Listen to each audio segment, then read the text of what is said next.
All right. Thank you for joining us today for Nutrition at Noon. My name is Leslie Jefferson, and I am one of the 10 nutritionists at Giant Food. And today we're going to build a better smoothie, and we're going to help you build your best smoothie. So just so you know, if you are here for the first time, welcome. If you've been with us before, welcome back. And know that if you want to bust out your blender and make a smoothie along with me, we can't see you and we can't hear you. But you can feel free to ask some questions at the end of the presentation. There's a little green button at the bottom, and that way you can type your questions in and we'll try to do our best to get to them. So without further ado, let's go and make some smoothies. All right. We're gonna make some smoothies. All right, smoothie heaven. We love our smoothies. They're great tasting. They're so much fun to make. You can throw a bunch of different things in there and just make your own creation. It's a way to get really creative. They help to fight food waste. So if you have that little beat down avocado that's hanging out in the bottom of your shelf, or those last little greens that you don't know what to do with, it's not enough to make a salad or a side dish, you can throw them in the smoothie. And this makes your smoothie very nutrient dense. And that's what we want. We want to have something that's quick, easy, tasty, and gives our body what it needs so we can be our best selves and meet our wellness goals. It's also kid friendly because you can hide those vegetables in there and they'll still love it. And it's also fun because kids can make a smoothie. It's something simple and easy that they can do. They can help in the kitchen. And when we get back to our normal, or what will be our next normal, they're very portable. So you can take them with you and you can know you have something that's good for you while you are in the car. And of course, as a nutritionist, I gotta have you lead with the leafy greens. Very important. But sometimes this is what trips people up. They're like, I don't like the taste, it messes up my smoothie. But what you wanna do maybe is try to look at the different flavor profiles of those particular greens that you're using. A lot of times we wanna jump right in with kale because we read a lot about it, but it has a medium to strong flavor. So go with a milder flavor green, spinach, and those baby greens. You can even use romaine lettuce. It's not just for salads, it's not just for Caesar. So you can use it in your smoothie. Stronger flavors are things like arugula. It has that bitter pepper taste. Watercress and dandelion leaves. Mustard greens are another one that has a strong taste. So you wouldn't want to use those in your smoothie if you're just starting out. One thing about leafy greens is the more you use, the better it helps your tongue with that sweet tooth. So we want to lower that sweet tooth. You want to lead in and pile in the leafy greens.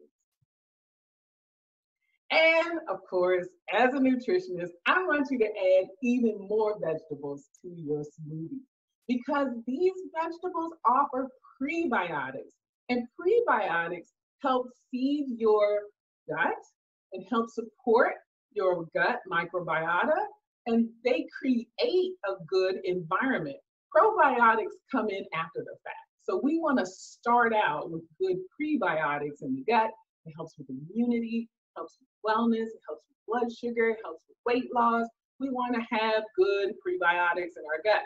So things like this broccoli slaw, very easy to add to your smoothie. It's already chopped, simple to use, just dump it in there, and you get a variety of those brassica vegetables, the broccoli, cabbage, all of those wonderful brassica vegetables.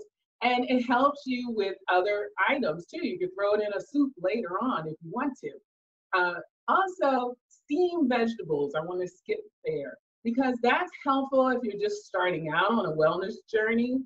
And when the vegetables are chopped, sliced thin, like in our broccoli slaw, or steamed in our, you maybe had some for dinner the night before, these fibers are already broken down. So sometimes we feel a little digestive discomfort if we have too much fiber in the diet.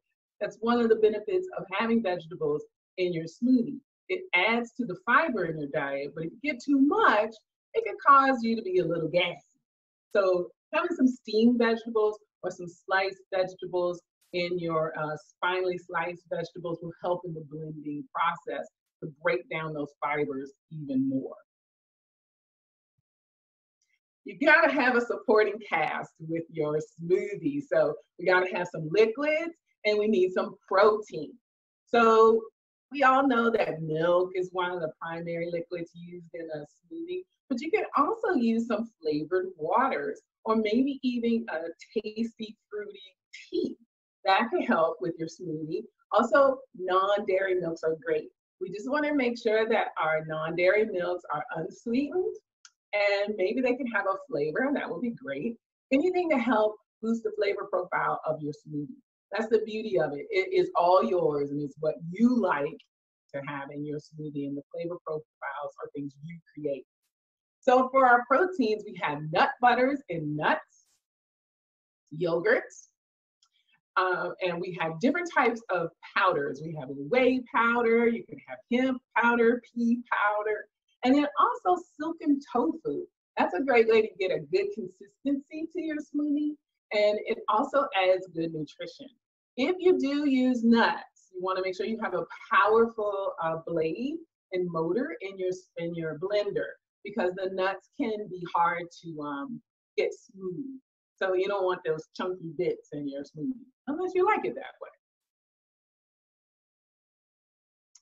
All right, we want to sweeten with fruit. So we want to use the fruit to make it sweet and tasty. So berries are number one go-to because they're high in fiber, which is what we want in our smoothie.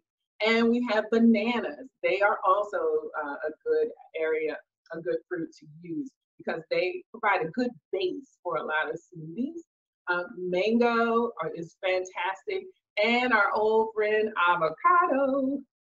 Yeah, it's not just good for your face and facials and hair food. It's great in a smoothie also. And fresh, frozen, or canned is wonderful. Just if you're going to use a canned fruit, you want to get rid of the juice and just go for the fruit. Because right now we might be using some shelf-stable items in our refrigerator and in our pantries. So our canned items can work in a smoothie. Also, your dried fruits, things like dates, are a natural sweetener. So go for the natural sweetness of dates in place of things like honey and agave. So we want to layer on the flavors and add additional nutrition. So I love, love, love to add flavor. So I often will use vanilla flavoring and just pull it out your cabinet. It's not just for baking. So add that. Things like your spices, like pumpkin pie spice, ginger, cinnamon, adds good flavor. And then we can add a very nutritive spice like turmeric. So if you're using some sort of fat already with your milk or your nut milk or your avocado that you may be adding, then that helps to have the bioavailability of the turmeric in the body. Also, things like chia and flax seeds give good protein, high fiber, and omega-3. So this is great. We want those.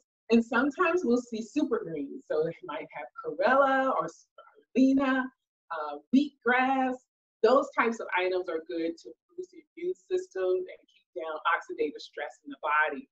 And I love nutritional yeast. Sprinkle some of that in there for my vegan friends. It's high in the B vitamins and gives additional protein. So this is a good place to chat about sugar and fat. Smoothies are phenomenal. They're nutrient dense, they're really good for us, but we want to be mindful of our portions. So really we're looking at 2 half-cup servings of fruit. So if you're going to use mango and banana, so just a half cup of each. It equals a cup per person. And we want to watch our added sugars in things like if we were to use juice. If you've got fruit, you don't really need the juice. Liquids like your sweetened almond milks or your sweetened yogurts, things with fruit on the bottom. Some protein powders have some hidden sugars in there, so we want to be mindful of that. And remember, sugar is sugar. The body just says, hey, she's having some honey, he's having some agave, it's raw, it's white, it's still sugar. So just be mindful of how much you're adding. And also fats. So if you added nut butters and a yogurt and some seeds, and it just kept going and going, you could have some hidden fats in there also. And that can boost the calorie range of your smoothie. So you want to keep things simple. Does your smoothie blender look like that? I know some of yours do. We try to pack in a lot of good stuff, and that's good, but it can be too much, especially if you're trying to lose weight, like diabetes, any of those chronic illnesses. It can be smoothie overload. You want to try to treat your smoothie, with like a plate and keep it simple. So we have a banana, we have a little bit of mango up in the corner there, we have some leafy greens, a date for sweetener, some lime for flavor, and then we have a milk for our protein. So treat your smoothie like a balanced plate. If you wouldn't eat all this in one serving, and everything in this blender, then it shouldn't be all in your smoothie. Keep it simple because we want to have a balanced plate with every meal, and that even includes a smoothie, because generally a smoothie is a meal replacement. So some smoothie 101, ingredient order. So if you have a large size blender, you want to start with the liquids and then go in with your dry ingredients. And if you're using some type of grains, which you can this week, we are encouraging that you try some whole grains in our Healthy at Home Challenge. Then you can have the leafy greens, the fruit and vegetable. Ice is last because then it helps to push down and weight down your items in your blender. If you have a bullet blender, you want to do the reverse. So you want to start with leafy greens, your fruit, dry goods, ice, then liquid is last. So just be mindful of that and look at your instructions for from the maker of your blender. More smoothie 101. Some of us like it creamy, some of us like it watery, some of us like it frosty. So no matter which way you like it, frozen fruit can help with us, is a good way to start. So we have frozen fruit and vegetables. So frozen banana is great. Peeled zucchini, I got to get the vegetable in, is a great way to make it creamy. And then I just tried frozen cauliflower. Fantastic, because it makes it creamy and it doesn't change the taste. Also, our friend avocado, white beans, also protein and creaminess. And then you can soak your oats, going back to those whole grains again for this week's challenge. Soak your oats in the liquid that you're going to use and then add that in and then blend it up. If you want a frostier smoothie, blend it and then add more ice at the end. And you can also take those little bit of leftover greens, blend them up and make little ice cubes in them, and then add that to your smoothie. So a kid-friendly smoothie. I like this recipe, it's from Savory Online, but one thing I like to highlight is that 4 servings. 4 servings for this recipe. So it's just something to be mindful of how much we are eating or drinking when we are taking in a smoothie. So this particular recipe has 1 banana in it, but it is going to go out for 4 servings. So just be mindful of that. High protein. After a workout and you want a high protein smoothie, this one it could be more or less for 1 or probably 2 people. This smoothie is probably for 2 people. And you want to make sure that they have high protein. They use the whey, the flax, and a little bit of honey. The one thing that I found when I'm doing my research was more information about this smoothie bowl thing. I've been hearing all about it, but they have a thicker consistency and they are fantastic. So you only put in a small amount of liquid to your frozen vegetables and you let it blend.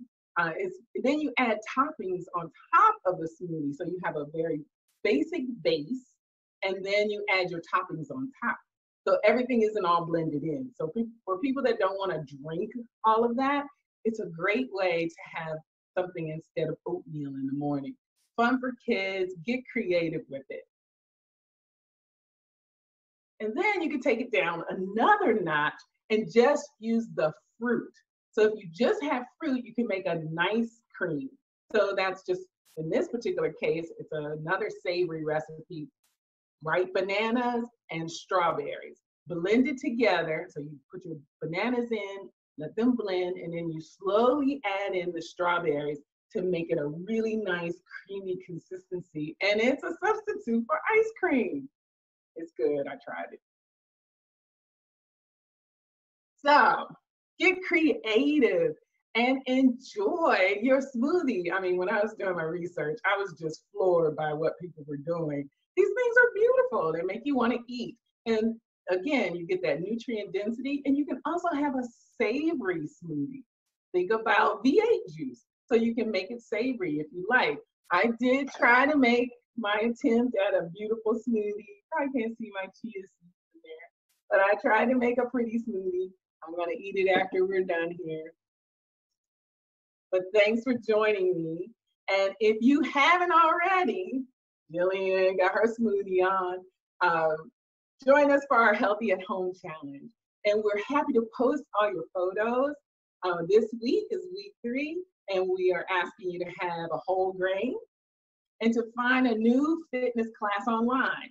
So that's something that you could do. Just hashtag Healthy at Home, hashtag Giant Food Challenge, and at Giant Food. And we're happy to showcase your post. Here's some more. There's me with the smoothie. And now we always are here to help. So you can take a class with the Giant Nutritionist. You can listen to a blog or one of our podcasts, all at giantfood.com/nutrition. And now let's take a question. Got a question. Someone's having a smoothie for lunch. Oh, hi. Let's see. Someone said, if I blend my whole grains, are they still considered whole grains? Yes, they are. Yes, they are. And then I have another question. What's better, juicing or smoothies? Well, as a nutritionist, I think everything has its place, but our smoothies give us the fiber we need, and we should have more smoothies, especially in larger amounts. There's a place for juice. 4 ounces of juice a day is great, so you can have some juice, but I encourage you to not have food waste. You take that fiber, that pulp that's left over, and make some zucchini bread or banana bread or something with it. All right, it's up. Is it best to use water or almond milk when making smoothies? Good question. So both will work. The almond milk will provide you with a protein. And remember, we always want to make the plate. So if you don't have another source of protein, then it's good to have the almond milk. If you already are adding chia seeds and yogurt and a nut butter, you might want to think about using water. All right. That's all the time we have today. Thanks for everyone for joining us, and see you tomorrow for Nutrition at Noon. Have a great day.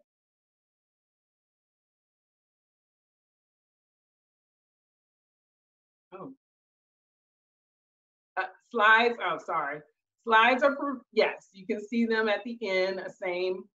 Yep, you can see the slides. And yeah, which smoothies are best for flattening the tummy? Keeping it simple. Keep it simple. Don't put a lot of stuff in. Leafy greens. Add the leafy greens and one fruit. All right. Where do you join the challenge? Okay. You can join the challenge at giantfood.com/nutrition, or you can email us at nutrition@giantfood.com. All right, gotta go. Can you keep your smoothie for, yeah, you can keep your smoothie maybe for one day, and if you put protein in it, you can freeze it. All right, gotta go. Thanks, guys. Have a wonderful day.